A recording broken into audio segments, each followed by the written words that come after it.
Salam alaikum, Matalid Azul, bonjour. Alors, je voulais vous parler du The Algiers Inn à Baltimore, en Irlande. Un pub auberge qui a été créé depuis 1893. Alors, pourquoi ils l'ont appelé comme ça? Est-ce que son propriétaire est algérien ou a des liens avec l'Algérie? Non, c'est en hommage à Mourad Raïs. Je ne sais pas si vous en avez entendu parler, vous connaissez le quartier à Alger qui s'appelle Bir Mourad Raïs. Mourad Raïs, c'était un corsaire algérois, quoi, d'Alger, d'origine hollandaise. Et on va voir justement pourquoi cet hommage qu'ont rendu les Irlandais dans ce pub. À l'été 1631, la population irlandaise locale avait enduré une colonie de implantation anglaise à Baltimore pendant plus de 30 ans. Les habitants ont vu les colons comme des intrus, des agents indésirables de la couronne anglaise. Pour exaspérer davantage les sentiments locaux, les colons et en particulier le fondateur de la colonie, Thomas Crook, étaient accusés d'être impliqués dans la piraterie régnant le long des côtes de West Cork. Les dirigeants de la communauté locale ont contesté à plusieurs reprises mais en vain. Alger était, à l'époque, le centre de la piraterie barbare, les corsaires attaquant à travers la mer Méditerranée, capturant parfois des populations entières. Alors que les pirates devenaient plus audacieux, ils s'aventuraient au-delà de la Méditerranée, s'emparant de navires de voile européens de plus en plus rapides en haute mer et emprisonnant leur équipage. Mourad Raïs commandait une flotte qui pouvait rivaliser avec les plus grandes marines. Il mit les voiles pour l'Irlande au printemps 1631. Au cours de son voyage de 1000 miles, il saisit un certain nombre de petits navires, emprisonnant leur équipage.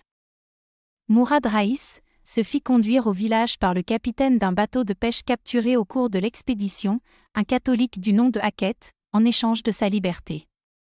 Interrogé pour obtenir des informations sur des cibles potentiellement fructueuses, Hackett aurait désigné le village de Baltimore colonisé par les Anglais comme une proie de choix.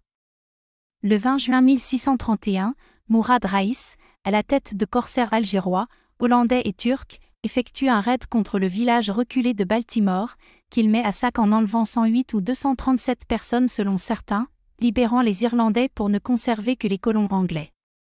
Les soldats anglais furent mis au fer et emmenés en esclavage à Alger en Afrique du Nord. Cette attaque, la plus importante que les pirates barbaresques aient jamais commise dans les îles britanniques. Les hommes d'Alger ont jeté l'ancre sans être détectés à l'extérieur du port de Baltimore, dans la nuit du 19 juin. Ils ont lancé leur attaque contre le village endormi avant l'aube. Plus de 200 corsaires armés ont mis pied à terre, sur un signal, ont incendié les toits de chaume des maisons. En quelques minutes, ils avaient pris tous les colons anglais. Voilà donc, le The Algiers Inn a été créé, donc c'est en souvenir de cette attaque qui a été mémorable pour les Irlandais à l'époque et qui les avait encouragés à combattre le colon. Donc, les Algériens, depuis très très longtemps, combattent le colonialisme. Même si c'était une attaque pour piller, etc. Mais quand même, vous avez bien entendu, c'est vraiment les colons qui ont été soumis à l'esclavage, capturés, et les Irlandais avaient été libérés à l'époque. Et c'est pour ça aussi que, malgré que l'Irlande était alliée de la France en 54, 62, dans ces années-là, le ministre des Affaires étrangères irlandais avait dit à l'ONU, l'Irlande ne pouvait faire autrement que supporter l'autodétermination de l'Algérie.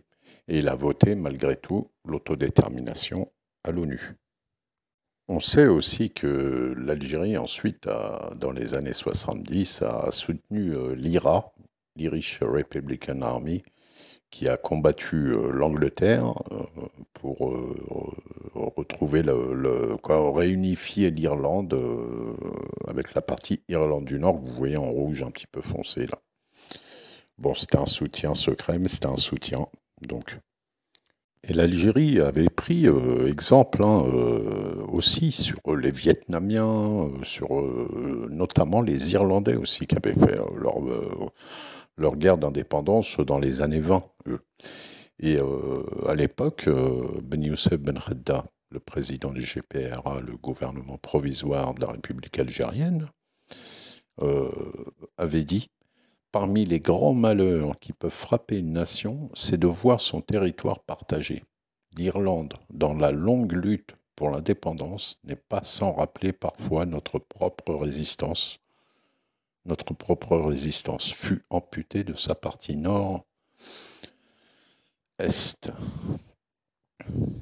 Les négociations de 1921, en lui rendant la souveraineté, ne purent empêcher la perte de l'Ulster, donc l'Irlande du Nord. Une guerre civile s'ensuivit qui endeuilla le pays à peine libéré. Et c'était une leçon donc, pour le FLN de faire très attention qu'une fois libéré, le pays reste uni. Voilà donc Mourad Reis qui est parti livrer une bataille à l'Empire britannique colonisateur en 1621. Voilà un fait qui nous permet, nous, de mieux comprendre qui on est et pourquoi on est comme ça, les Algériens, et pourquoi on est reconnus pour le courage, l'anti-impérialisme, le soutien aux peuples qui veulent se libérer, et bien sûr un pays anticolonialiste dans l'âme, en fait. Et c'est vraiment bien dans l'histoire qu'il faut aller chercher et comprendre qui on est aujourd'hui. Maslama, à bientôt, Inch'Allah.